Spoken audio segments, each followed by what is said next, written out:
usalama kuelekea uchaguzi mkuu ujao. Nayo UDA yapongeza wagombea wake walioshinda uchaguzi Murua, Dikiri na wadi za Endo na Poro. Christine Ojambo. Karibu kwenye Dira ya Citizen. Hii ni awamu ya saa 7 mchana.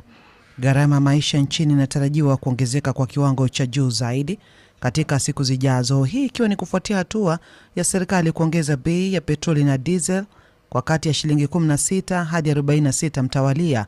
Wadau katika sekta mbalimbali hasa ile ya uchukuzi wakiisuta serikali kutokana na hatua ya nyongeza hii.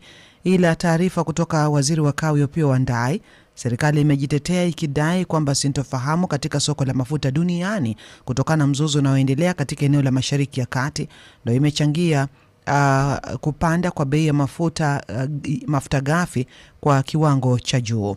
Hapo baadaye nitakuwa nampisha mwandishi wetu Sam Juguna ambaye ana maelezo kamili.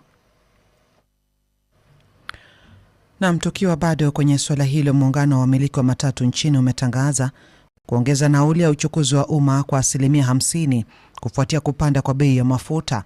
Akizungumza wakati wa mkutano uliowaleta pamoja wamiliki wa matatu, magari ya mizigo, waendesha bodaboda pamoja na magari ya utalii, mwenyekiti wa muungano wa wamiliki wa matatu nchini Albert Karakacha amesema vyama vyote vya usafiri vinapaswa kuongeza nauli mara moja. Karakacha pia ametangaza kwamba wahudumu wa sekta ya uchukuzi wa umma watasitisha shughuli zao kuanzia Jumatatu wiki ijayo, hatua ambayo amesema italemaza usafiri kote nchini, lengo lao likiwa ni kuonyesha ghadhabu yao kutokana na hatua ya serikali kuongeza bei ya mafuta kwa kiwango kikubwa. Karakacha amesema hakuna gari la kubeba abiria litakalofanya kazi kuanzia Jumatatu na kwamba watafunga barabara zote hadi serikali itakaposikiza kilio chao. Aidha, ameonya kwamba sekta ya utalii itaathirika pakubwa kutokana na hatua hiyo ya kusitisha huduma za usafiri. Sasa hivi wanazidi kuzungumza wanachama aba viongozi wa miungano ya magari ya uchukuzi wa umma pamoja na bodaboda. Kwa hiyo hapo baadaye tutakuwa tunakuletea sauti zao. Radio Citizen, chemichemi ya ukweli.